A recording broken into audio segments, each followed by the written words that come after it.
Donald Trump makes his return to the White House. Donald, congratulations. Thank you very much. And looking forward to having like we said, a smooth transition. President Biden welcomes Trump back to the Oval Office, the two shaking hands after months of bitter campaigning. All of this as Trump announces more appointments. Plus, let me tell you, we have a new star. A star is born, Elon. He's a character, he's a special guy, he's a super genius.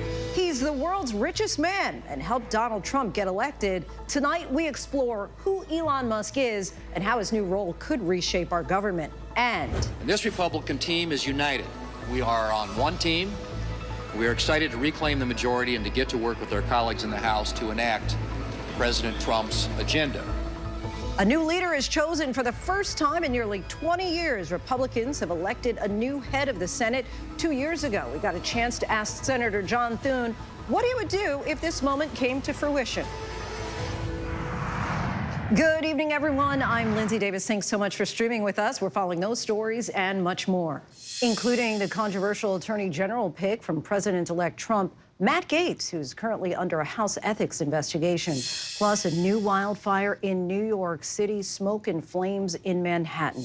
And rapper turned politician Shine Barrow on his life as a hip-hop star, his former working relationship with Diddy, and his current role in the political landscape in Belize. But we do begin with President-elect Donald Trump's triumphant return to the White House to meet with President Biden, the first steps toward a peaceful transfer of power. Meanwhile, some of Trump's cabinet picks are sending shockwaves across the country, like Fox News host and veteran Pete Hegseth for Secretary of Defense and Florida Representative Matt Gaetz for Attorney General. And amid it all, a leadership change in the Senate, Republicans electing longtime Mitch McConnell ally John Thune to be the majority leader. But first, the remarkable moment playing out in the White House today. President-elect Trump and President Biden shaking hands there in the Oval Office. Biden extending a courtesy that Trump did not extend to him 4 years ago. Both are now promising a smooth transition. Trump detailing the pair discuss the Ukraine war and the Israel-Hamas conflict. And take a look at this photo of the two presidents with First Lady Dr. Jill Biden, who wrote a handwritten note to Melania Trump, who did not make the trip to D.C. And 1 week after his electoral victory, ABC News can now project Republicans are expected to control the House. Rachel Scott is standing by with more on that in a moment, and we are set to hear from one of John Thune's oldest friends in Washington, fellow South Dakota Senator Mike Rounds. But first, our chief White House correspondent Mary Bruce has more on that Biden-Trump meeting.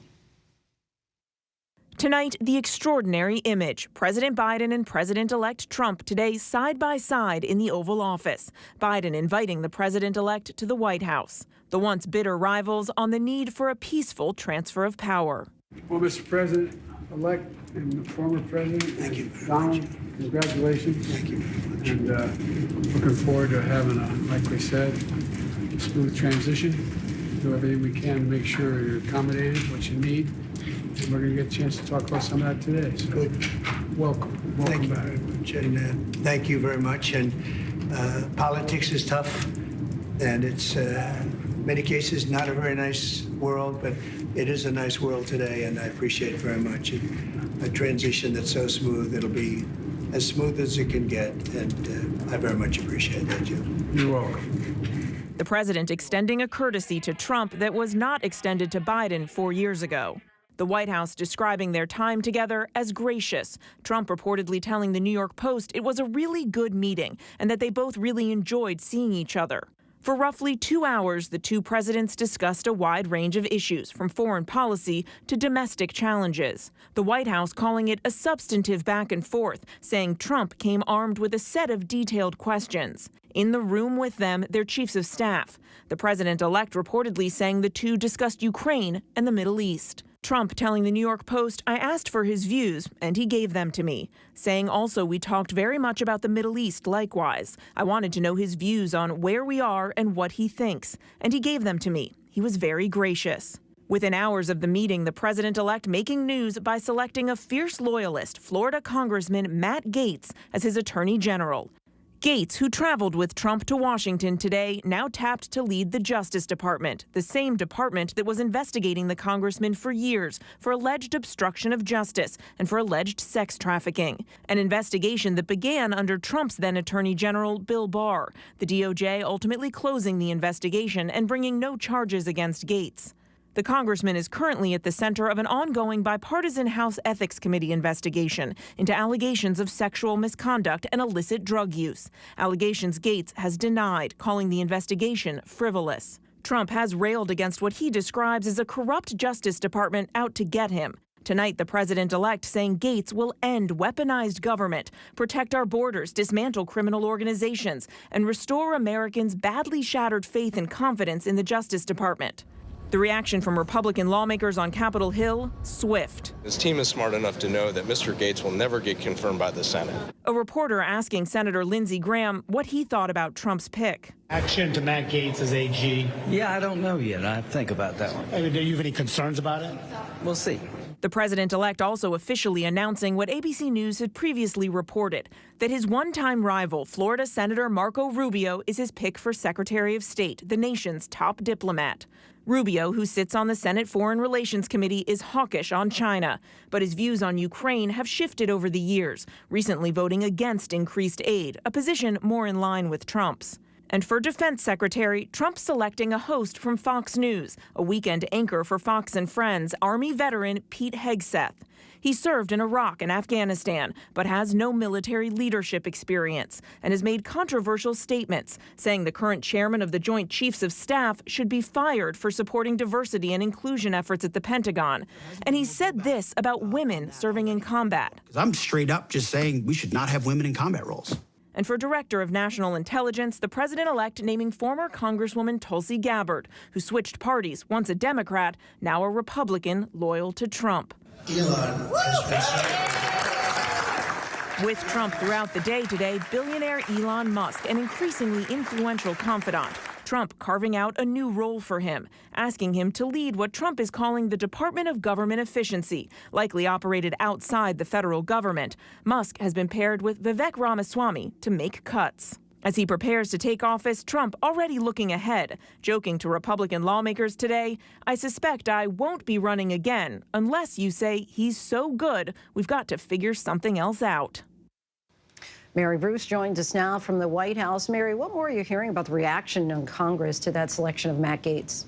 Well, Lindsey, House Republicans were actually meeting behind closed doors when Donald Trump announced Gaetz as his pick for Attorney General, and we've learned there were audible gasps in the room. Sources within the Justice Department tonight are also conveying a sense of shock. One official saying this can't be real, another suggesting there will be mass resignations if he is sworn in. But, Lindsey, tonight there are real questions about whether Gaetz could garner the majority of support needed in the Senate to be confirmed. Lindsey.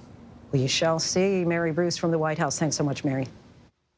Now to the other drama in Washington, D.C. today on Capitol Hill. Both chambers of Congress, it's now in Republican hands. President-elect Trump meeting with House GOP members, while in the Senate, members elected South Dakota Senator John Thune as their next majority leader. Here's ABC senior congressional correspondent Rachel Scott. Tonight, it is official.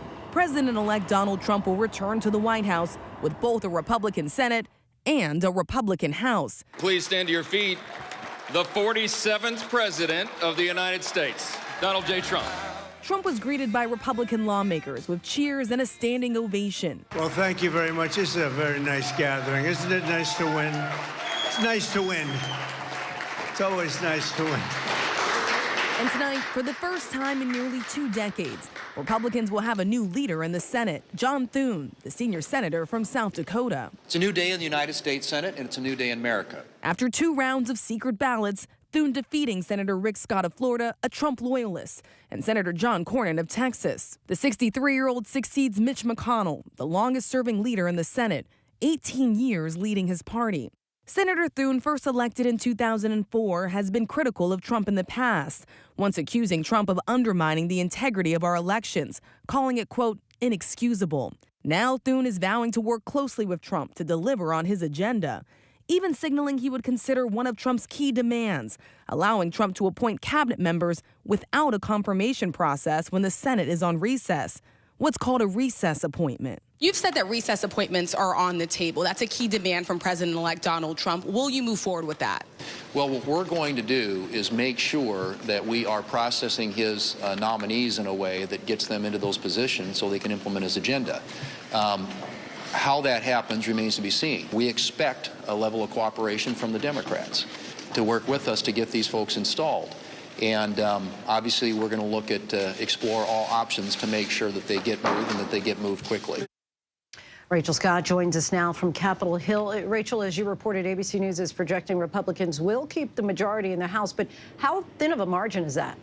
Yeah, it is a majority for Republicans, Lindsay, but it is a narrow majority. And even President-elect Donald Trump acknowledged that today behind closed doors, I am told. He even joked at one point that he really can't afford to pluck any more members of the House to serve in his cabinet. Remember, Lindsay, he already has plucked 3 of them. He's nominating 3 members of the House to serve in his cabinet. And the more he nominates, the narrower that majority could get. It could take months for those vacancies to be filled, Lindsay. All right. Rachel Scott from Capitol Hill for us. Thanks so much, Rachel. Joining us now for more is incoming Majority Leader John Thune's colleague in the Senate from South Dakota, Senator Mike Round. Senator, thank you so much for your time tonight. As you know, it's been well rumored for years that Senator Thune was in line to succeed Leader Mitch McConnell. You were there in that room today. Talk about how this process played out. First of all, it's a very cordial project. It's a day in which we all know that when we're done, we're going to be friends and we're going to be part of the same team. I thought all 3 of these gentlemen projected themselves very, very well in front of their colleagues. There was a cordiality which continued throughout.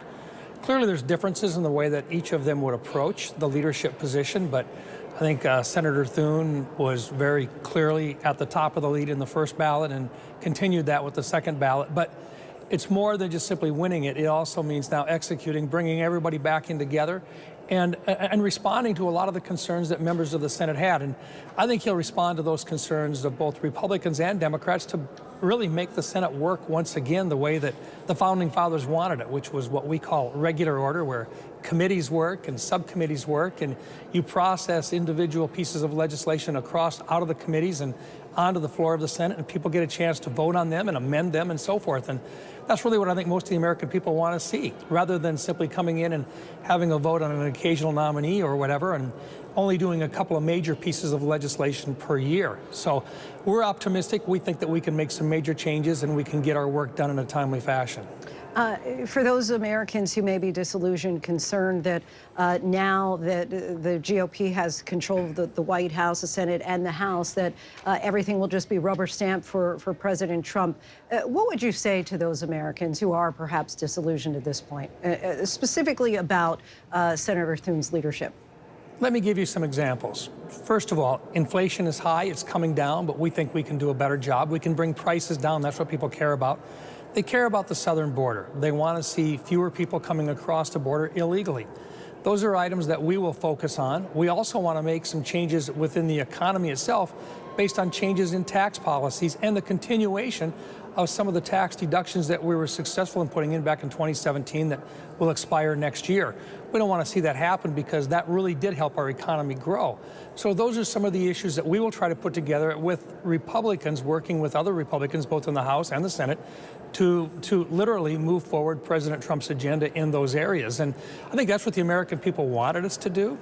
At the same time, there's plenty of room yet to work Democrats and Republicans on a number of issues that normally, are not political in nature. The National Defense Authorization Act passes every single year, but you'll have more of a Republican approach to it with majorities in both houses. But you're still going to need 60 votes in the Senate to pass the NDAA, which means you're still going to work together across the aisle when it comes to issues of national defense.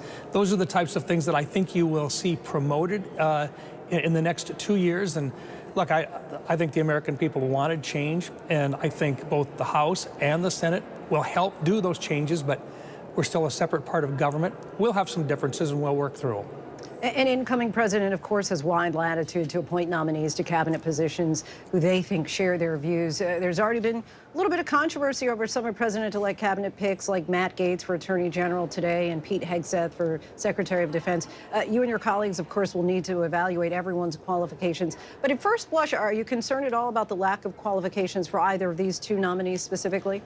You know, with regard to Mr. Hegseth, I don't know him. I saw that he's a combat veteran. You know, clearly we respect his service. I want to get to know him. I want to ask him questions. I want to know what his strategic plan is for the Department of Defense. But the president should always have, you know, the benefit of the doubt. But we still have the responsibility for literally doing our due diligence and providing advice and consent. And we really do take that seriously in the Senate.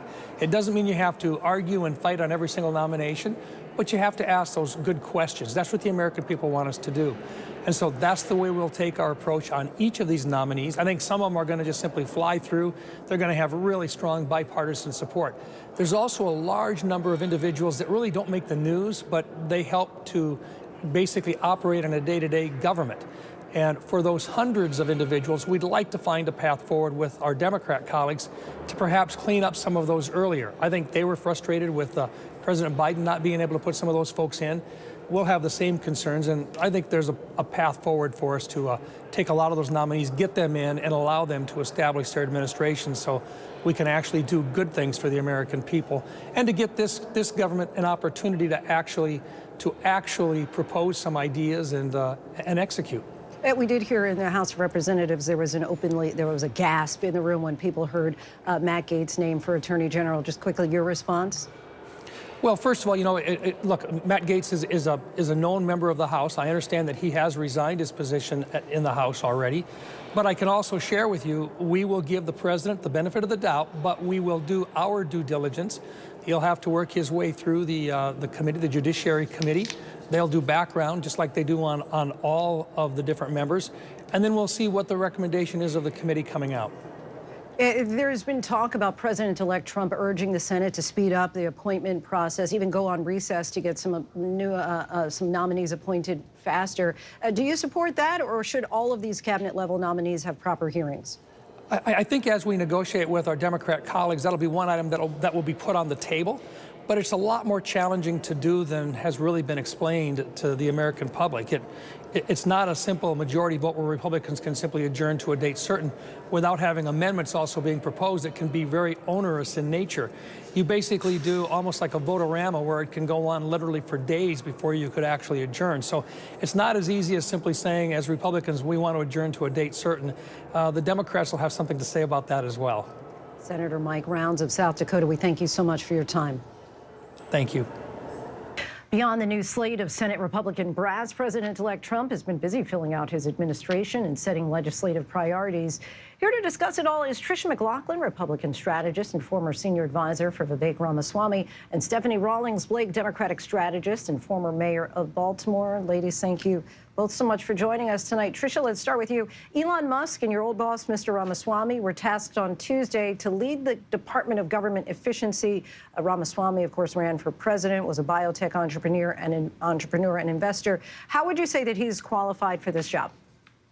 Yeah, I mean, cutting down bureaucracy and cutting down the budget was a big hallmark of Vivek Ramaswamy's campaign. This is something he studied deeply. He did white papers on this consistently. He is a business owner.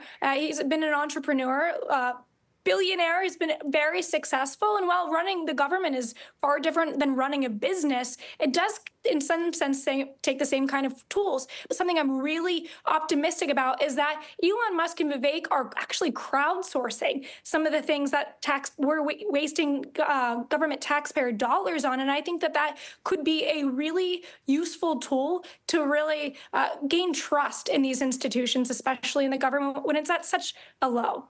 Stephanie, I want to bring you in here. According to the New York Times, Musk's companies, SpaceX and Tesla, have received $15 billion in government contracts in the past decade. Do you think that some will view this as a conflict of interest now that he's tasked with finding ways to cut government spending? I'm just curious if there's going to be any crowdsourced questions about whether or not the government should be spending money with a Tesla or any of Musk's companies. I mean, it is almost laughable to me that, that we're talking about this as a good thing.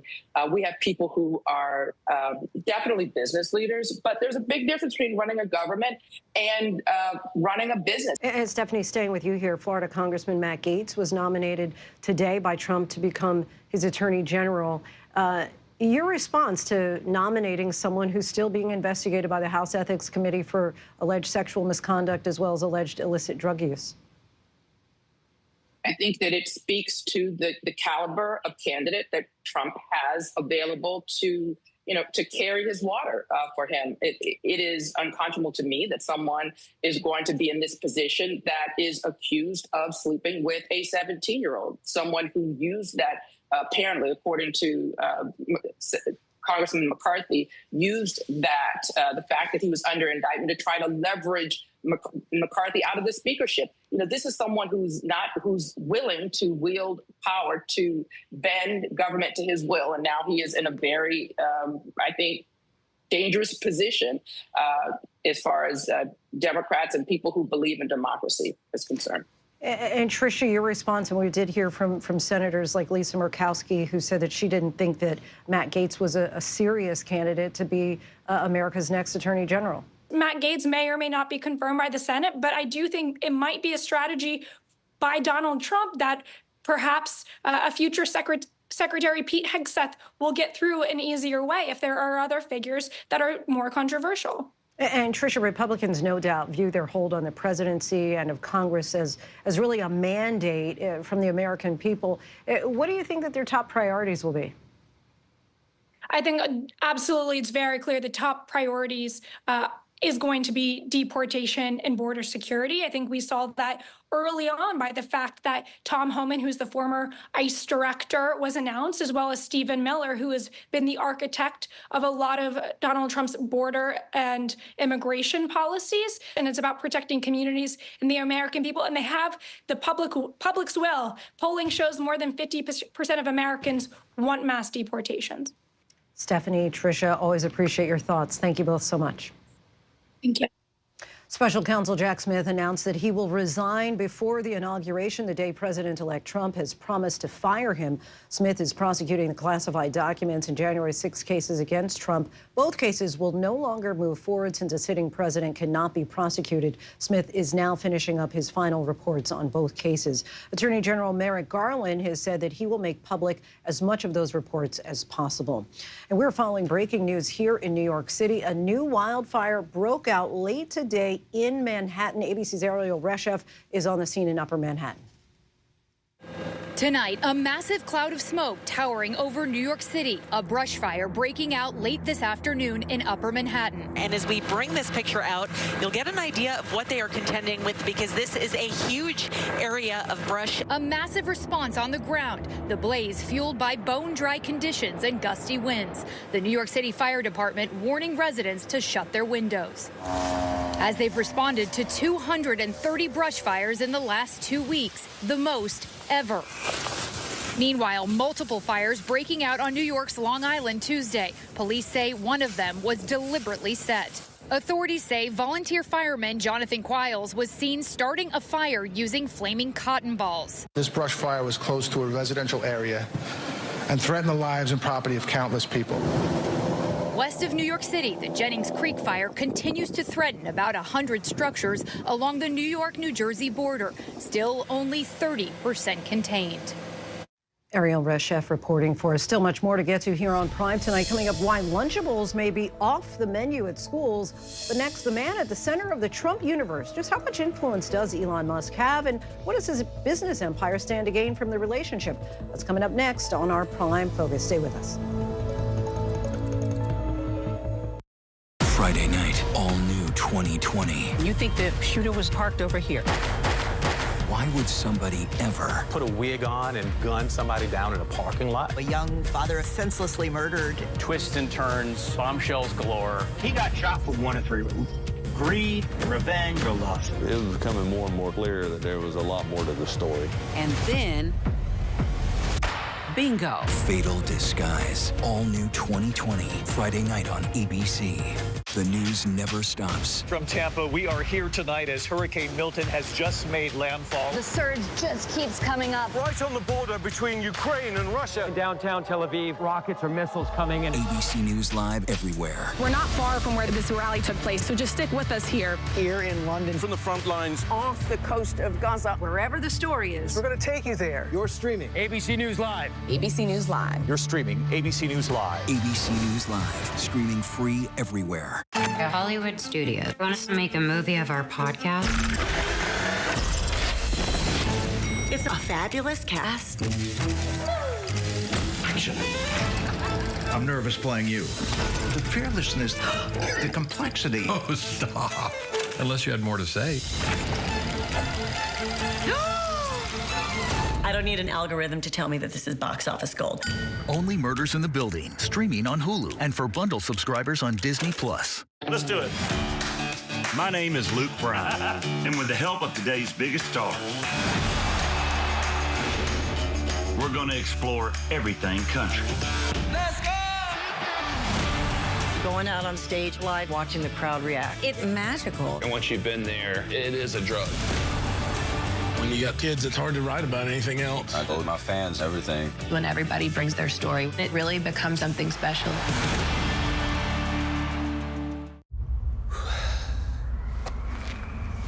Three, two, one.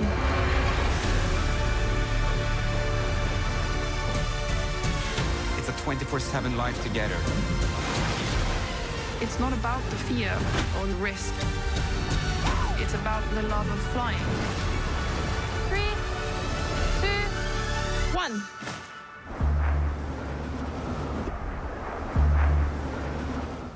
Willis Wu. You know my name?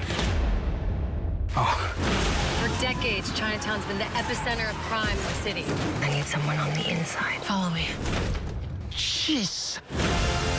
A detective and a waiter. Partners.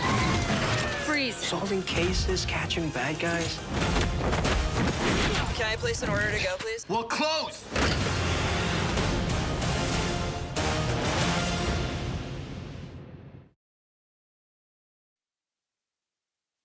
Welcome back, everyone. He's the world's richest man, and tonight Elon Musk is now taking center stage in the transition into the Trump era. President-elect Trump has tapped him to try to reduce government inefficiency. In tonight's Prime Focus, our Elizabeth Schulze looks at Elon Musk the person, Elon Musk the businessman, and Elon Musk the politico.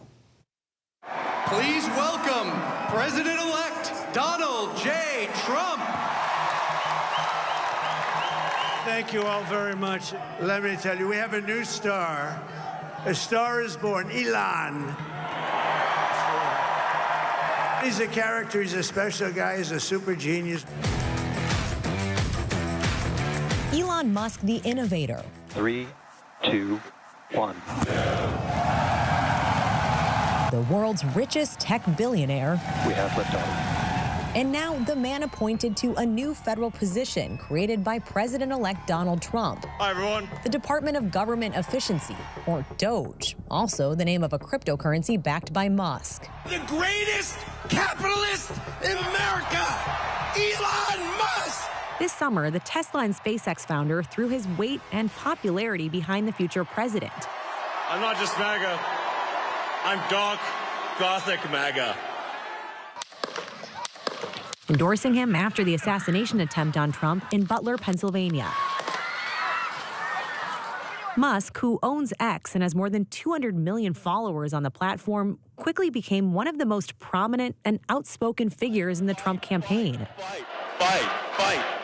Organizing town halls and fielding questions from voters, not shying away from controversial statements. President Trump is the only one who can save democracy.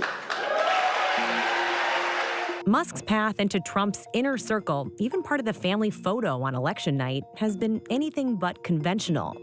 One of his first ventures was co-founding PayPal during the dot-com boom in the late 1990s. It quickly propelled him to stardom in Silicon Valley. He used to be this true genius and visionary, this technological wunderkind who could think of something that would lead us to a brighter future and take us there. He went on to launch a private space exploration company, SpaceX, in 2002. 2 years later, his next project was Tesla, a little-known startup at the time that over 2 decades grew into the most valuable car company in the world. Tesla and Musk's other companies, like internet provider Starlink and SpaceX, were transformed into innovative powerhouses thanks to contracts and subsidies from the federal government. There are a few precedents that we can find in terms of a single individual who has such a breadth of contracts worth so many billions of dollars, $10 billion in the last 5 years with the Department of Defense and DOD. Is it safe to say that SpaceX would not be the giant, the titan that it is today without the government money that it got? It would not be. The money was so essential to developing both the Falcon 9 rocket and now Starship. That is money that Elon Musk would not have been able to fund entirely on his own. And now he's the richest man in the world. Elon Musk's companies didn't respond to ABC News' request for comment. Musk, who was an early adopter of renewable energy, defined himself as apolitical through the 2000s. It's become clear, especially in the past 2 or 3 years, that he's taken a sharp turn to the right. And now he's widely viewed as Trump's biggest supporter and a main character in the MAGA sphere. Musk has peddled conspiracy theories. There were a lot of strange things in terms of voting irregularities that are hard to explain. Musk has peddled conspiracy theories, reposted anti-Semitic messages, and pushed misinformation, like trying to downplay the violence that occurred on January 6th on the Capitol. The media tries to characterize January 6th as some sort of violent insurrection, which is simply not the case. I mean, that is false. Musk dropped at least $175 million into his super PAC, dubbed America PAC, for the Trump campaign. Every day from now until the election, we're giving out $1 million prize. The billionaire's influence on the Trump agenda is already becoming clear. Musk becoming one of the president-elect's most trusted advisors, even by his side on Capitol Hill. He was present for at least 2 phone calls that Trump had with foreign leaders, even speaking with Ukrainian President Volodymyr Zelensky. Starlink has been a critical provider of internet services in Ukraine. The ties there run deep. His companies are very powerful, and they literally span the globe. Musk's financial ties to Trump's campaign and presidency, combined with his business's links to the federal government, are already redefining the relationship between money and politics. We're overregulating 6 ways to Sunday. He's a guy who just becomes obsessed with getting things done. He says it takes longer to get a paper stamped by a federal regulator than it is for him to build a new rocket. And he has been very vocal about his frustration. He wants to basically change the oversight of his company. And who best to help do that than the President of the United States? 2 powerful leaders who have redefined the spheres of politics and technology are closer now than ever before. Will the bromance last? I don't think so. I don't think those 2 personalities can stay friends for too long. But even if he lasts the next 2 months, I think that he'll leave a tremendous impression on the Trump administration.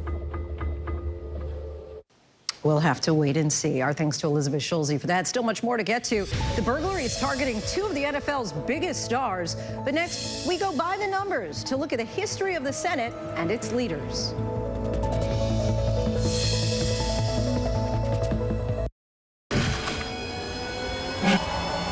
How many elephants have you killed? True natural beauty, one of the last of its kind. But this comes at a cost.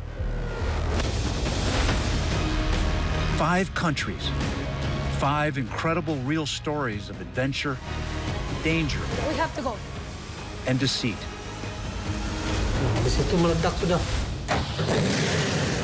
Where are we going next? We got this ongoing search for the animal we've been trying to find. These are the last lands. The national parks around the world that have to be saved. There.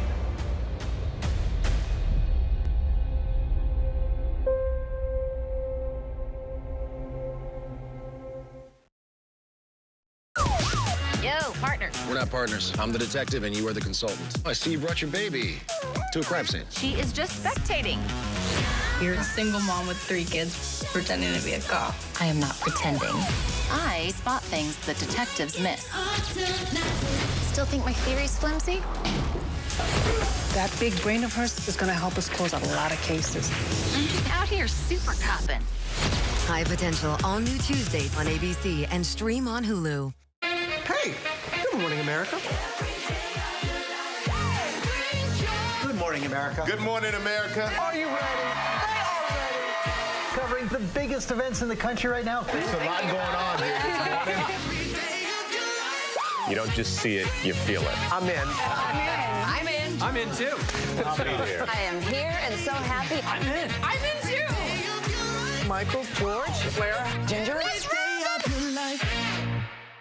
The news never stops. From Tampa, we are here tonight as Hurricane Milton has just made landfall. The surge just keeps coming up. Right on the border between Ukraine and Russia. In downtown Tel Aviv, rockets or missiles coming in. ABC News Live everywhere. We're not far from where this rally took place, so just stick with us here. here in London. From the front lines. Off the coast of Gaza, wherever the story is. We're going to take you there. You're streaming ABC News Live. ABC News Live. You're streaming ABC News Live. ABC News Live, streaming free everywhere. Friday night, all new 2020. You think the shooter was parked over here? Why would somebody ever Put a wig on and gun somebody down in a parking lot? A young father senselessly murdered. Twists and turns, bombshells galore. He got shot for one of 3 reasons. Greed, revenge, or lust. It was becoming more and more clear that there was a lot more to the story. And then, bingo. Fatal Disguise, all new 2020, Friday night on ABC.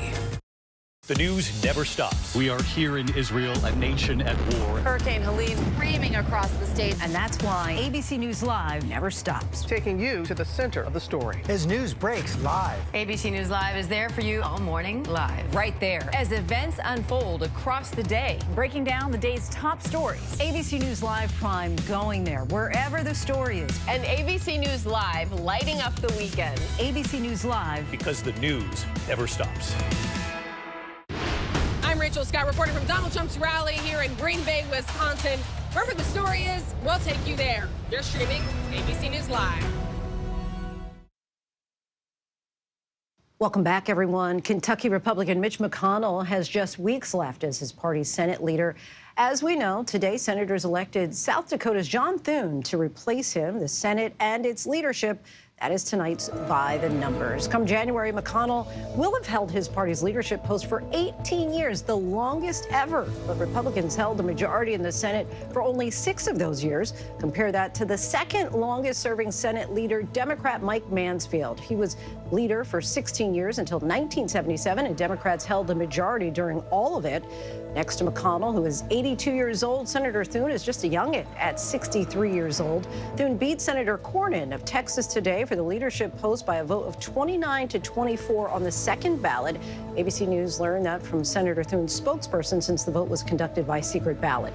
Senate Republicans under Thune should hold a comfortable lead of 5 seats over Democrats, but neither party tends to hold the majority for very long. You might recall that Democratic senators held a whopping 16-seat lead over Republicans from 2009 to 2011. Furthermore, though Republicans will hold trifecta control over the presidency, House, and Senate starting in January, since 1981, every president to enter office with such a trifecta has then lost it in the next midterm. And we still have much more ahead here on Prime tonight. He was a favorite character on ABC's hit sitcom Full House. Today, he announced that he is fighting an aggressive form of cancer.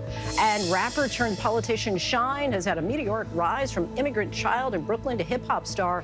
And a new documentary, The Honorable Shine, traces that journey from fame to incarceration all the way to his current role as a politician in Belize.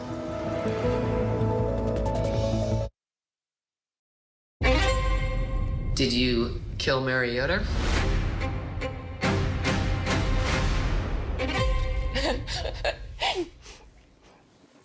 Sorry. No, I did not kill Mariota. So it was a normal day until Mary started getting sick. No one really knew what was happening. Her eyes just looked terrified. In less than 48 hours, my mom went from her healthy self to having died. This is a mystery. How did she die?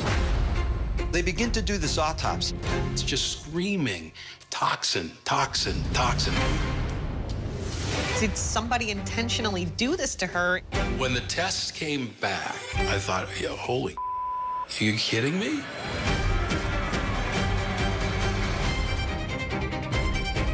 I had dated Adam. I was scared of him.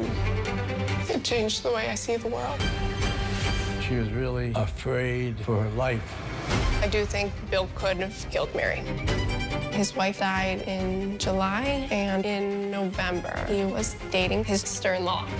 There was nothing in the world that was making sense at that point. Caitlin Conley was guilty as sin. Are you okay? I'm sorry, I'm scared. This girl thought she was smarter than everybody else. But there's another side to Caitlin Conley. Well, I'm not buying this little Miss Innocent game. Sequoia's a very small town. Everybody knows everybody. My garden club is very divided. People think she's innocent. I think she's guilty. Never heard of a case like this. Maybe a thriller. It was pure evil. We weren't quite sure what was coming next. I know it wasn't me. Sorry.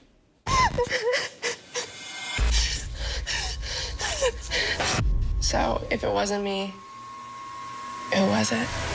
Little Miss Innocent. Passion, poison, prison.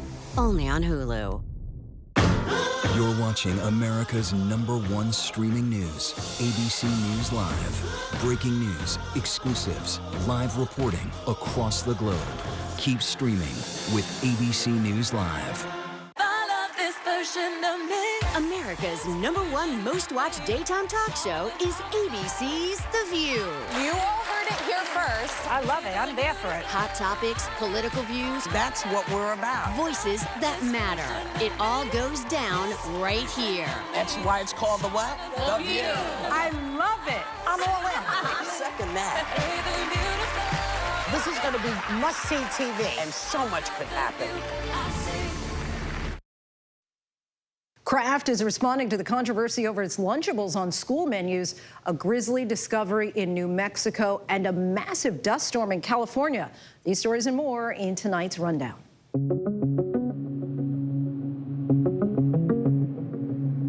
Kraft Heinz says it will stop offering the Lunchables they created for schools. Last year, the company released 2 lunches that were intended for school cafeterias around the country. Nutritionists and advocacy groups were critical of the launch, saying having Lunchables in cafeterias might confuse families into thinking the versions sold at supermarkets were a healthy option. In a statement, Kraft Heinz said they are pulling out of the program due to lack of demand. Kansas City Chiefs quarterback Patrick Mahomes says he's frustrated and disappointed about a burglary at his home. Thieves also broke into the home of Chiefs tight end Travis Kelce. The players' homes were broken into the day before and the day of the Chiefs' Monday night football game last month against the New Orleans Saints, a game Kelce's girlfriend Taylor Swift was attending. $20,000 in cash reportedly was taken from Kelce's home, according to a police report obtained by the AP.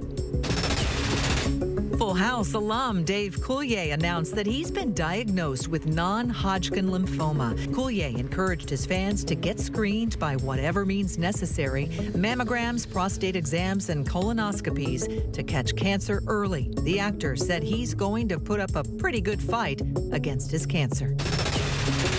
A man whose conviction was vacated for murdering a Minneapolis teenager 16 years ago is speaking out for the first time. Edgar Barrientos Quintana was found guilty in 2009, but earlier this year, the Attorney General's Conviction Review Unit found convincing evidence of his innocence. Barrientos Quintana was serving life with no parole for the murder of an 18-year-old, Jesse Mickelson. Mickelson's family is supportive of the wrongfully convicted man. I gave him a big hug and I apologized, even though he knows it's not my fault. He missed a lot of years behind being wrongfully convicted, and I just wanted to give my deepest sympathy. Authorities in New Mexico say they have found the remains of 10 to 20 people, and they say it may provide a lead in a cold case involving the disappearance of a woman in 2019. The local sheriff's office got a tip from an area resident who had encountered a man who made alarming statements and discarded what appeared to be bones from his car. Investigators searched a property where the man had been staying and ultimately found the human skulls as well as other bone fragments. The investigation is ongoing and no charges have been filed. A powerful storm caused a massive pileup on a highway in central California. The California Highway Patrol says roughly 20 cars were involved in the accident. Investigators say the dust storm caused drivers to lose visibility and crash into one another. Officials said there were several people who were taken to the hospital for minor injuries. We have been reporting on the politics behind the move to make Senator John Thune the new majority leader. But what about what motivates John Thune, the person, and what got him into politics in the first place? How will he run what he's called the world's greatest deliberative body? We went on a run with him in the lead up to his 2022 election, where we covered it all. I'm prepared to be embarrassed. When Senator John Thune ran the ACLI Capital Challenge, a 3-mile road race, he earned the distinction of the fastest member of Congress. One of my Senate colleagues reminded me that's like being the best surfer in Kansas. It's a nice title, but it doesn't mean much. Perhaps even more impressive, almost a half a century removed from high school. Still to this day, hold a record in the 800-meter 1:59.7. Yeah. That's impressive. It's actually .57. They got it wrong on the board. Oh, is that right? On a rainy morning in South Dakota, the state famously known as the home of Mount Rushmore, Thune tells us his political aspirations all began with a chance encounter after a high school basketball game. Let's start in 1976 and how one missed free throw shot really kind of shaped your political career. My start in politics kind of started with a basketball game on a Friday night. A congressman showed up and watched, and then he came back. It was a tournament. We were playing again the next night and says, "I noticed you missed one last night."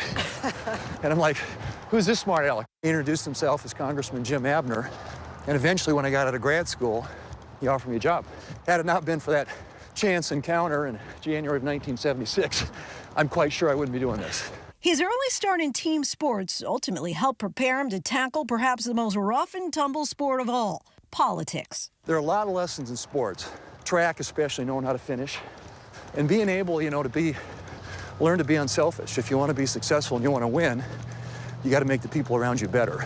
This husband, father of two, and grandfather says despite the growing divide in Washington, he learned his values growing up in America's heartland. I'm eternally grateful for the experience of growing up in a small town, going to small school. There's a sense of community. People look out for each other. And there's also an understanding you have to work hard. Others in his party haven't always rallied around his message. After calling the attack on January 6 inexcusable and disgusting, and then accepting the results of the 2020 presidential election, Donald Trump made Thune the focus of his ire. The former president calling him a rhino or Republican in name only on Twitter and suggesting Governor Kristi Noem would defeat him in a primary challenge. You're 61, clearly in great shape. Why did you almost not run again? Having my kids and grandkids here, I spend 35 to 40 weeks a year in Washington. My primary residence obviously is here, home's here. But in the end, it came down to, I really feel like I've got something to offer and to contribute. Greatest strength. The willingness to do things that other people maybe aren't willing to do. To go the extra mile. Sure. No pun intended. Push through. No, yes, yeah, exactly. Biggest weakness? The need for approval, make people happy, realizing you can't do it all the time. What role does faith play in your life? It forms a lot of those core values and shapes the way I interact with people. There's a passage in the book of Proverbs, chapter 3, it says, "Don't let kindness and truth leave you. Bind them around your neck. Write them on the tablet of your heart, and you'll find favor and good repute with both God and people." He's taking that scripture and running with it in the hopes of helping to steer his party in what he believes is the right direction. What concerns you most about the direction of the Republican Party right now? I want our party to be a party that appeals to people's hopes, not preys on their fears. And I think there's a lot of division in the country today. People are scared. There's a lot of fear. And we ought to be the party that raises their hopes and their aspirations. Good chance, fair enough chance, you could become the Senate Majority Leader. What would you want to make top priority for the Republicans? There are a number of things I would want to do on tax and regulatory issues to kind of create an environment that's conducive for investment and jobs in this country. I think the economic issues, I think you have to tackle inflation. Part of that's a coherent energy policy that emphasizes all of the above energy for America, makes us energy independent again. We've got to get a lot of our programs on a sustainable basis. We've got to figure out how we're going to deal with the issues of spending and debt, and taxes and regulations and growth in the economy all are part of that. You've said before that the Senate was designed to be the world's greatest deliberative body. Do you feel that that's working? I think the Senate was designed by the founders to be the place that slows things down and that requires collaboration, some level of cooperation, finding common ground. The Senate was designed, in our 60-vote requirement in the Senate is there so that, you know, when you do big things for the country, they're done in a way that makes them durable. And if they're going to be durable, there has to be some cooperation and bipartisan support and input. The more things you do on a party line basis, the less durable they are, and the less predictability and certainty there is in our politics and in our policy, because one administration or one Congress to the next to come in and change things. What do you say to maybe give hope to that person who's feeling so much just frustration about what isn't getting accomplished in D.C. these days? Well, I share that frustration, and I understand it. I get it. And both sides, there are folks who are sort of dug in and just want to fight. I mean, they want attitude. But I think the broad middle of America want solutions, and I think that we as leaders have to articulate not only in terms of tone but also in substance how we're going to help them achieve those solutions. I got a little head start. Despite his lengthy stride and seemingly effortless speed, politically, Senator Thune is more likely to be found toward the middle of the pack, somewhere on the right. Whoa! You hear that? How you feeling? That's good. You can smoke. Rapper turned politician Shine has had a meteoric rise from an immigrant child in Brooklyn to becoming a massive hip-hop star and getting signed by Bad Boy Entertainment. Now a new documentary, The Honorable Shine, traces Shine's journey from fame to incarceration, followed by his spiritual awakening and his current role in the political landscape in Belize. Let's take a look. I spent 10 years in prison, but I was able to move on. The trajectory of Shine after that changed. There's a time to pivot. There's a time to transition. And that's how I got into politics. Thank you for joining us, Shine. You know, yours is such a riveting, compelling story. And I was curious what made you decide this was the time. We've been working on the documentary for the last 22 years, I believe. I've had so many offers, solicitations from Hollywood, but it was about finding the right partner, someone that I can trust, and I found that in Disney, Anscape. And we have been shooting for like the last year and a half, and we were always scheduled to come out around this time, so I believe everything just aligned. One of the moments you revisit, obviously, is the 1999 New York City club shooting involved with Diddy.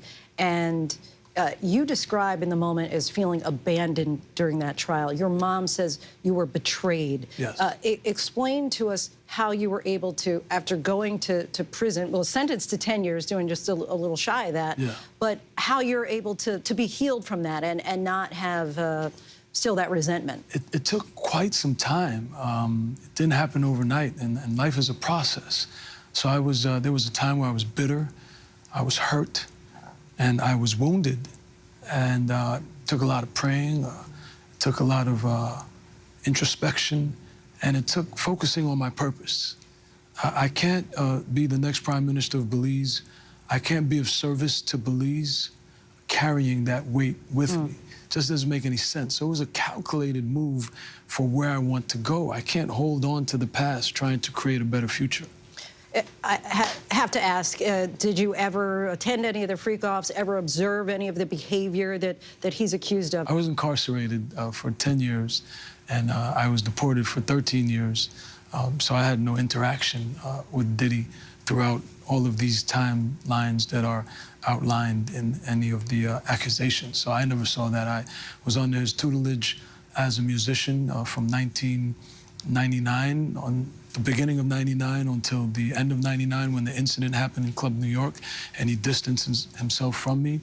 And the only times that I've interacted with him is on a professional basis. So once you get out of prison, you go and spend 2 years in Israel. What role do you think that faith or religion plays in your life? Well, I wouldn't have survived incarceration if it weren't for faith.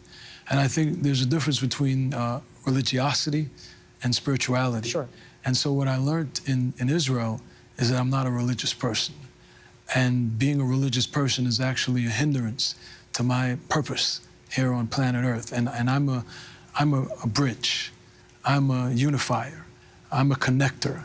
How do you go from hip-hop to politics, potentially on track to be the next Prime Minister of Belize? Amen. From your lips to God's ears. If you listen to my first album, the first thing that I said was, "Dear America, I'm only what you made me. Young, black, and crazy, please save me." So that's a socio-conscious commentary. And so to transition from someone who was singing about the problems in society to someone who wants to provide the solutions for the problems in society is quite seamless. If you are to become Prime Minister, what kind of future do you envision for Belize? We want to grow the GDP from a couple billion to 100 billion. So I'd like to use all the relationships I have all across the world to bring investment to Belize and create a fertile environment for even our domestic investors. And the economy is everything, because that creates employment, that creates taxes to pay for a better public health system, education, access to education for everyone, employment, all the things that matter. Housing is a human right, and social justice for everyone. So you can't do that without a strong economy. Shine, we thank you so much for coming on the show tonight. Anscapes, The Honorable Shine will premiere exclusively on Hulu November 18th. And Diddy's representatives did release a statement saying, in part, Mr. Combs categorically denies Mr. Barrow's allegations, including any suggestion that he orchestrated Mr. Barrow to take the fall or sacrificed him by directing witnesses to testify against him. These claims are unequivocally false. Mr. Combs was acquitted of all charges related to the 1999 Club New York incident, as has consistently maintained his innocence. Mr. Combs appreciates the path Mr. Barrow has pursued and wishes him continued success. And that is our show for this hour. I'm Linsey Davis. Be sure to stay tuned to ABC News Live for more context and analysis of the day's top stories. Thanks so much for streaming with us.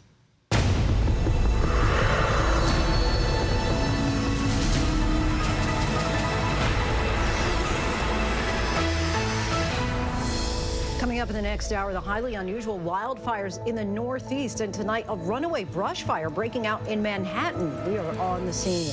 The big meeting between President Biden and President-elect Trump. Lots more names announced for the top Trump administration jobs. We have the latest. Stay with us. 911, what's your emergency? Now streaming, 911 is delightfully wild. You ever seen anything like this before? It's a V-NATO. It's one of the most compelling. You managed to get a 400-pound tiger into a studio apartment. And explosive. Athena's on that flight, isn't she? She's flying it. Shows on television. I love you. Tell me in person. 911, Thursdays on ABC and stream on Hulu. The Hollywood Studios want us to make a movie of our podcast. It's a fabulous cast. Action. I'm nervous playing you. The fearlessness, the complexity. Oh, stop. Unless you had more to say. I don't need an algorithm to tell me that this is box office gold.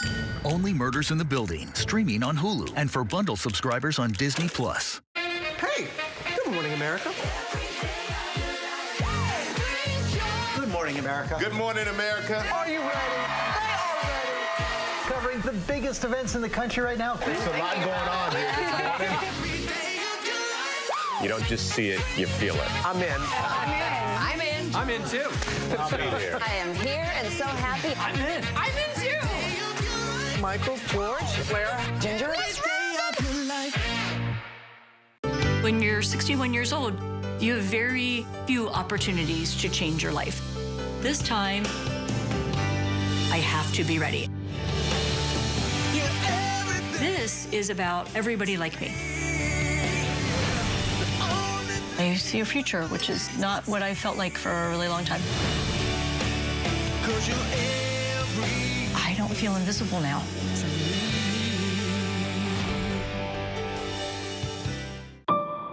What does it take to be the most watched newscast in America? An operation to capture ISIS fighters. Is this our combat operations center? We're approaching the gate now. Militants came in from 4 or 5 different directions. Operational nuclear reactor. So you have a couple loaded and ready to go. The house is destroyed, but the flag, there's not a tear in it. Not a tear in it. How important is this label right here, Made in the USA? Look at your smile. You're proud of this. I love this. Great work. Hi. Where are you? Where are you? Appreciate you. Thank you. David, good to meet you. Ismail? David. David. Yes, yes. I'm David Muir. I know who you are. You Watch do? you every night. ABC's World News Tonight with David Muir is America's most watched newscast. Reporting from Monterey Park, California, I'm Robin Roberts. Wherever the story is, we're going to take you there. You're streaming ABC News live. Good evening, everyone. This is ABC News Live Prime. I'm Linsey Davis. Thank you so much for streaming with us. We have a lot of news to get to this evening, including the controversial Attorney General pick from President-elect Trump, Matt Gaetz. Plus, a new wildfire in New York City, smoke and flames in Manhattan. And if you like it, you better take a class on it. The College Course taking a deep dive into the cultural impact of superstar singer and icon Beyonce. But we do begin with President-elect Donald Trump's triumphant return to the White House to meet with President Biden, the first steps toward a peaceful transfer of power. Meanwhile, some of Trump's cabinet picks are sending shockwaves across the country, like Fox News host and veteran Pete Hegseth for Secretary of Defense and Florida Representative Matt Gaetz for Attorney General. And in the midst of it all, a leadership change in the Senate. Republicans elect longtime Mitch McConnell ally John Thune to be the majority leader. But first, the remarkable moment playing out in the White House today. President-elect Trump and President Biden, you saw them there shaking hands in the Oval Office. Biden extending the courtesy to Trump that Trump did not extend to him 4 years ago. Both are now promising a smooth transition. Trump detailed that the pair discussed the Ukraine war as well as the Israel-Hamas conflict. And 1 week after his electoral victory, ABC News can now project Republicans are expected to take control of the House. Rachel Scott is standing by with more on that in a moment, and we are set to hear from one of John Thune's colleagues in the Senate, Senator Ron Johnson. But first, our chief White House correspondent, Mary Bruce, has more on that Biden-Trump meeting. Tonight, the extraordinary image. President Biden and President-elect Trump today side by side in the Oval Office. Biden inviting the president-elect to the White House. The once bitter rivals on the need for a peaceful transfer of power. Well, Mr. President-elect and former President, thank you. Donald, congratulations. Thank you. And looking forward to having like we said, a smooth transition. Do everything we can to make sure you're accommodated, what you need. And we're going to get a chance to talk about some of that today. So good. Welcome Thank you back. very much, and thank you very much. And politics is tough, and it's in many cases not a very nice world, but it is a nice world today, and I appreciate it very much. And a transition that's so smooth, it'll be as smooth as it can get, and I very much appreciate that, Jim. You're welcome. The president extending a courtesy to Trump that was not extended to Biden 4 years ago. The White House describing their time together as gracious. Trump reportedly telling the New York Post it was a really good meeting and that they both really enjoyed seeing each other. For roughly 2 hours, the two presidents discussed a wide range of issues, from foreign policy to domestic challenges. The White House calling it a substantive back and forth, saying Trump came armed with a set of detailed questions. In the room with them, their chiefs of staff. The president-elect reportedly saying the two discussed Ukraine and the Middle East. Trump telling the New York Post, "I asked for his views, and he gave them to me," saying also, "We talked very much about the Middle East likewise. I wanted to know his views on where we are and what he thinks, and he gave them to me. He was very gracious." Within hours of the meeting, the president-elect making news by selecting a fierce loyalist, Florida Congressman Matt Gaetz, as his attorney general. Gaetz, who traveled with Trump to Washington today, now tapped to lead the Justice Department, the same department that was investigating the congressman for years for alleged obstruction of justice and for alleged sex trafficking. An investigation that began under Trump's then Attorney General Bill Barr, the DOJ ultimately closing the investigation and bringing no charges against Gaetz. The congressman is currently at the center of an ongoing bipartisan House Ethics Committee investigation into allegations of sexual misconduct and illicit drug use. Allegations Gaetz has denied, calling the investigation frivolous. Late tonight, Speaker Mike Johnson announcing Gaetz is resigning from the House effective immediately, meaning that ethics investigation is dropped. Trump has railed against what he describes as a corrupt Justice Department out to get him. Tonight, the president-elect saying Gaetz will end weaponized government, protect our borders, dismantle criminal organizations, and restore Americans' badly shattered faith and confidence in the Justice Department. The reaction on Capitol Hill, swift. Republican lawmakers telling ABC News, his team is smart enough to know that Mr. Gaetz will never get confirmed by the Senate. A reporter asking Senator Lindsey Graham what he thought about Trump's pick. Action to Matt Gaetz as AG. Yeah, I don't know yet. I think about that one. Do you have any concerns about it? We'll see. The president-elect also officially announcing what ABC News had previously reported, that his one-time rival, Florida Senator Marco Rubio, is his pick for Secretary of State, the nation's top diplomat. Rubio, who sits on the Senate Foreign Relations Committee, is hawkish on China, but his views on Ukraine have shifted over the years, recently voting against increased aid, a position more in line with Trump's. And for Defense Secretary, Trump selecting a host from Fox News, a weekend anchor for Fox and Friends, Army veteran Pete Hegseth. He served in Iraq and Afghanistan, but has no military leadership experience and has made controversial statements, saying the current chairman of the Joint Chiefs of Staff should be fired for supporting diversity and inclusion efforts at the Pentagon. And he said this about women serving in combat. I'm straight up just saying we should not have women in combat roles. And for Director of National Intelligence, the president-elect naming former Congresswoman Tulsi Gabbard, who switched parties, once a Democrat, now a Republican loyal to Trump. Elon With Trump throughout the day today, billionaire Elon Musk, an increasingly influential confidant. Trump carving out a new role for him, asking him to lead what Trump is calling the Department of Government Efficiency, likely operated outside the federal government. Musk has been paired with Vivek Ramaswamy to make cuts. As he prepares to take office, Trump already looking ahead, joking to Republican lawmakers today, "I suspect I won't be running again unless you say he's so good, we've got to figure something else out."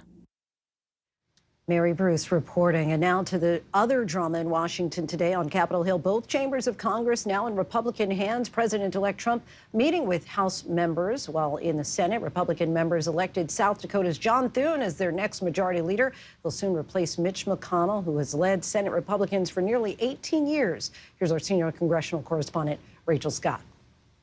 Tonight, it is official. President-elect Donald Trump will return to the White House with both a Republican Senate and a Republican House. Please stand to your feet. The 47th President of the United States, Donald J. Trump. Trump was greeted by Republican lawmakers with cheers and a standing ovation. Well, thank you very much. This is a very nice gathering. Isn't it nice to win? It's nice to win. It's always nice to win.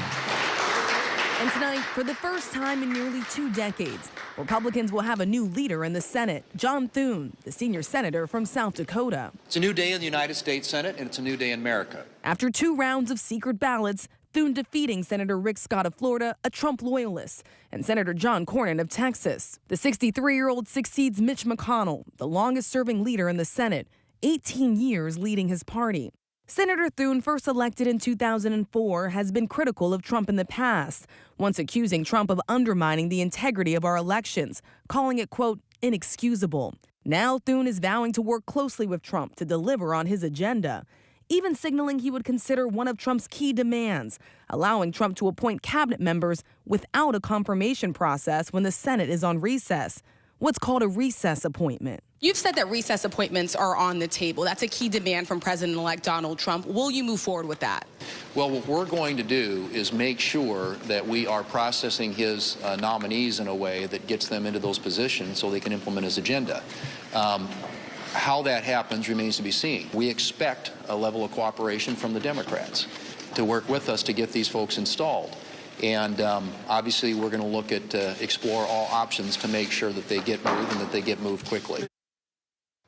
And let's get right to someone who was inside the room today for that vote, Senator Ron Johnson. Senator, thanks so much for joining us tonight. Share with us, if you can, just a peek inside the room today. All the senators gathered in the room, secret ballots, President-elect Trump just down the street visiting the White House. What was the feel like in the air? Well, first of all, we had a candidate forum last night, and then the election today, where we had, people nominating and seconding the nominations, then candidates giving another speech. I think that the most important thing to point out is I think all the people elected to leadership are fully supportive of helping President Trump carry out his bold agenda. And there really, quite honestly, was not much difference in the candidate's approach to being leader. A far more collaborative process involving the members, utilizing their talents, helping, allowing the members of the conference to help develop the strategies.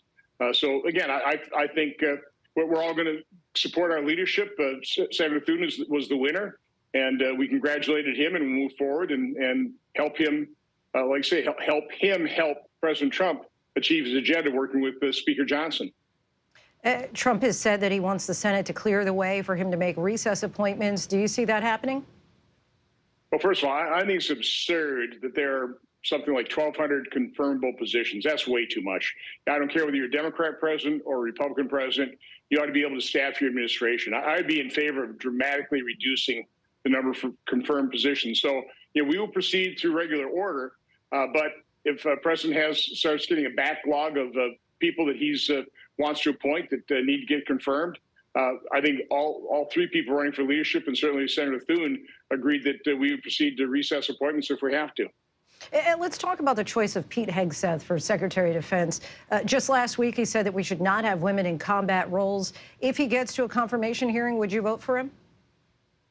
Well, first of all, you're getting ahead of the process here. We'll have a confirmation process.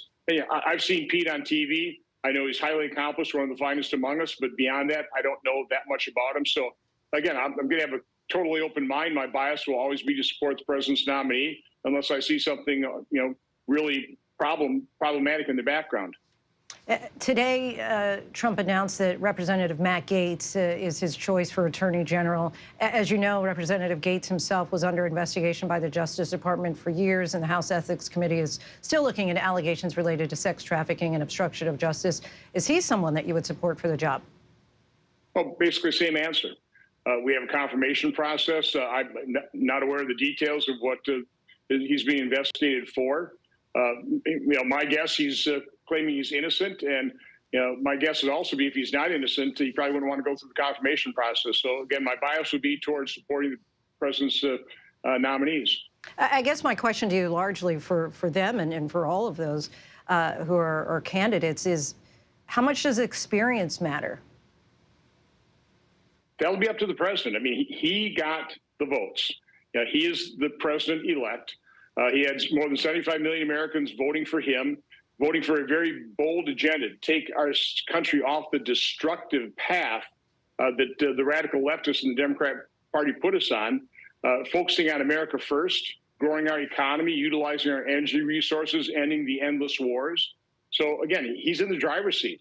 It's his choice to determine who he wants to staff his administration with. And again, my bias will be to support his nominees, unless there's something just prohibitive in their backgrounds.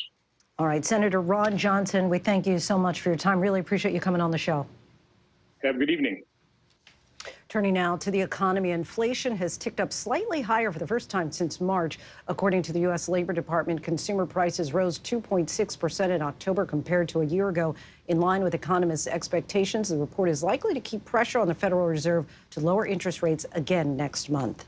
And we are following breaking news right here in New York City. A new wildfire broke out late today. Ariel Reshef is on the scene in Upper Manhattan.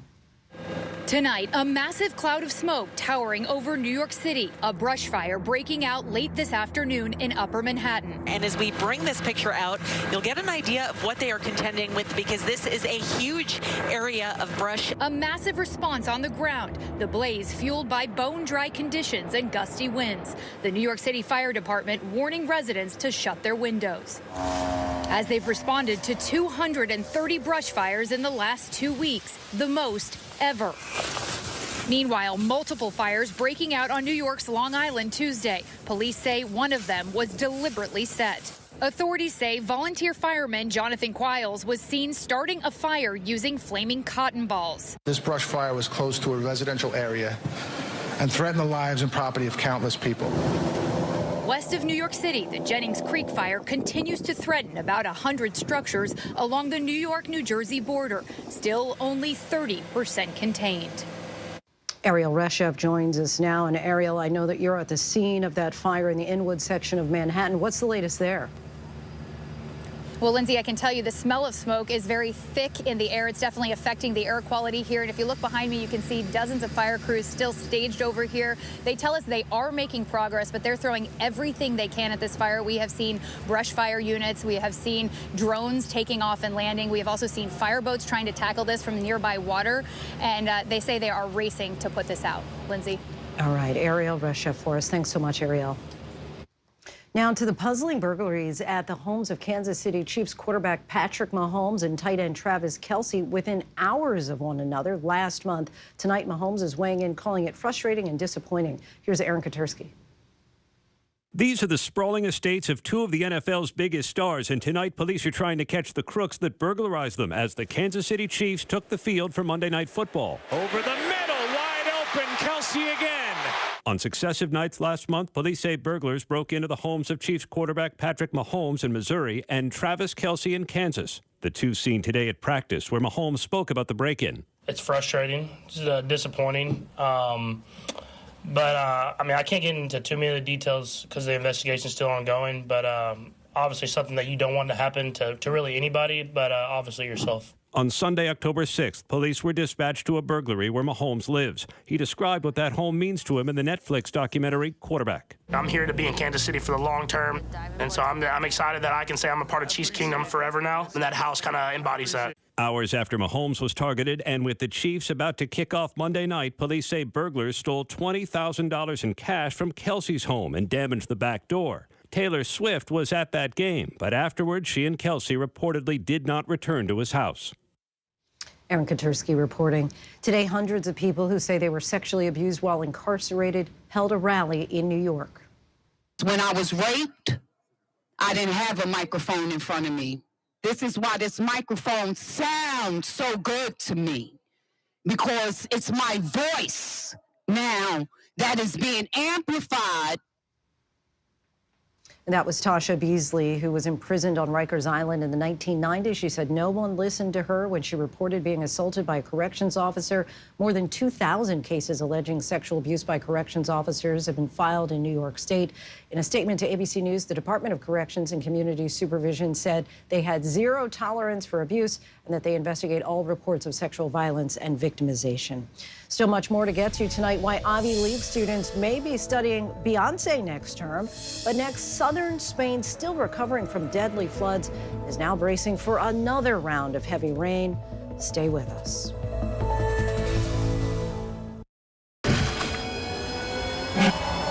How many elephants have you killed? True natural beauty, one of the last of its kind. But this comes at a cost. 5 countries, 5 incredible real stories of adventure, danger, We have to go. and deceit. Di situ meledak sudah. Where are we going next? We got this ongoing search for the animal we've been trying to find. These are the last lands. The national parks around the world that have to be saved. There.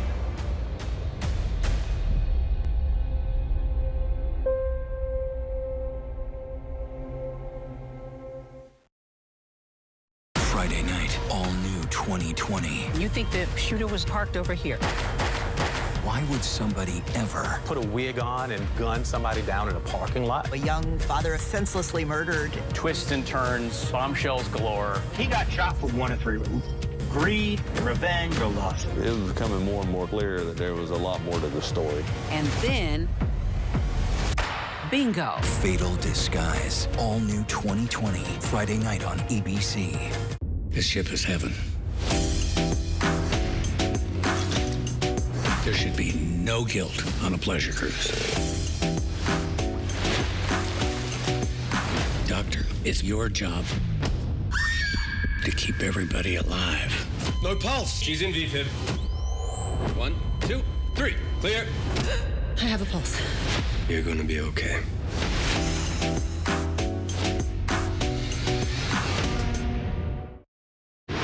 Reporting from Detroit, Michigan on Election Day, I'm Juju Chang. Wherever the story is, we'll take you there. You're streaming ABC News Live. Welcome back, everyone. We're tracking several headlines around the world. Flowers and tributes are being removed from the scene of the deadliest mass killing in China in a decade as the government scrambles to respond and censor online outrage. Police say a male driver who was angry about his divorce settlement rammed his car into a sports center in southeast China, killing 35 people. 43 others were injured. The Iranian court has sentenced 6 young men to death with charges related to the fight for women's rights that swept the country in 2022 and 2023. The 6 people convicted are accused of killing a pro-regime militia member during a protest. The government has arrested many protesters since the start of the uprising. A lawyer for the defense says the sentence can be appealed. Residents in Spain's Valencia region are preparing for yet another round of heavy rain and storms just 2 weeks after flash floods left rivers overflowing and caused extensive damage across the area and several other parts of the country. The streets in some areas remain covered in mud, and rescue operations are still ongoing. Flood-hit municipalities have canceled non-essential activities and advised residents to work from home. And still to come, does the work of a music superstar connect to civil rights activists like Frederick Douglass? A Yale professor tells us how she's using Beyoncé's music and performances to teach her students about Black culture and tradition. The news never stops. From Tampa, we are here tonight as Hurricane Milton has just made landfall. The surge just keeps coming up. Right on the border between Ukraine and Russia. In downtown Tel Aviv, rockets or missiles coming in. ABC News Live everywhere. We're not far from where this rally took place, so just stick with us here. Here in London. From the front lines. Off the coast of Gaza, wherever the story is. We're going to take you there. You're streaming ABC News Live. ABC News Live. You're streaming ABC News Live. ABC News Live, streaming free everywhere. When you're 61 years old, you have very few opportunities to change your life. This time, I have to be ready. This is about everybody like me. I see a future, which is not what I felt like for a really long time. I don't feel invisible now.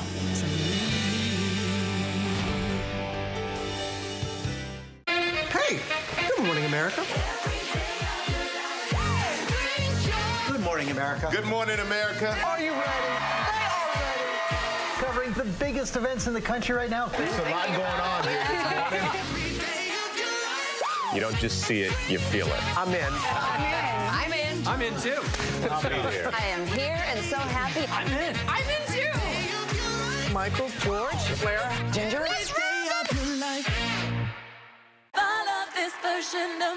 America's #1 most watched daytime talk show is ABC's The View. You all heard it here first. I love it. I'm there for it. Hot topics, political views. That's what we're about. Voices that matter. It all goes down right here. That's why it's called the what? The View. I love it. I'm all in. Second that. This is going to be must-see TV. And so much could happen. She's sold 200 million records worldwide, recently finished the highest grossing tour by a black female artist, and not only holds the record for the most Grammy Award wins, but just broke the record for the most nominations in history with 99. Of course, we are talking about the one and only Beyonce.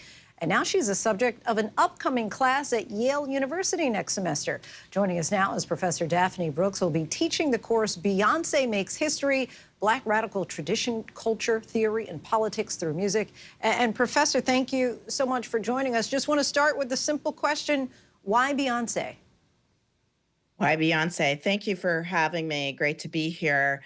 She is the most intellectually provocative and historically minded artist of her international caliber over the past decade, I would argue. And one can see that really through her recordings at the level of the experimental album form, beginning in 2013. The fact that she was engaging Black feminisms with actual figures, you know, who think through and theorize Black feminisms. Chimamanda Ngozi Adichie famously appears on the self-titled album, but you could also think about the ways in which Lemonade is engaging with the scholarship of African-American studies, the visual art of Carrie Mae Weems, the filmmaking of Julie Dash. You could think about the ways in which Renaissance is such a robust meditation on radical LGBTQIA subcultures. You could think about the ways in which Cowboy Carter is a meditation on the lingering dimensions of Jim Crow in the recording industry and beyond. In a way, Beyonce's music is a form of scholarship, and it also invites us to engage the wider scholarship about a whole range of issues that constitute the story of America. This class is meant to use her music and performances to learn more about the thoughts of Black intellectuals like activists Frederick Douglass and Toni Morrison. What are some ways in which her work connects with those revered figures? Yeah, thanks so much for that question. I think if you look at something like Lemonade, it really sits firmly in the midst of so many important debates and explorations in African-American studies and American studies and scholarship in American history about what's often referred to as the afterlives of slavery. The ways in which, as Toni Morrison has suggested, as the scholar Saidiya Hartman has suggested, that we are slavery's future, right? We constitute the makings of all that have come before us in American history. And so I've often taught Lemonade alongside Toni Morrison's masterpiece, Beloved, in order to think about the ways that the Lemonade itself is trying to think about the traumas of the long arm of slavery as it manifests itself in everyday African-American life. And how much interest has this class generated on the campus at Yale?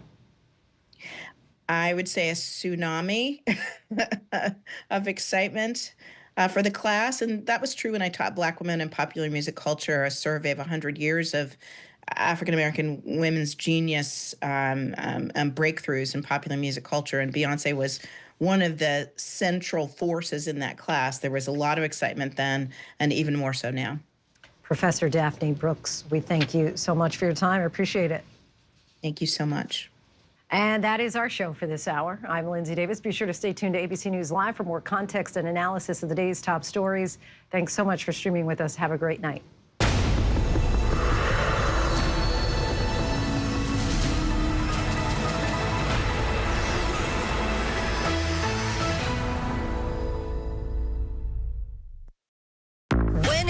Wherever news breaks, it's so important to always remember that lives are changed. Here in London, in Buffalo,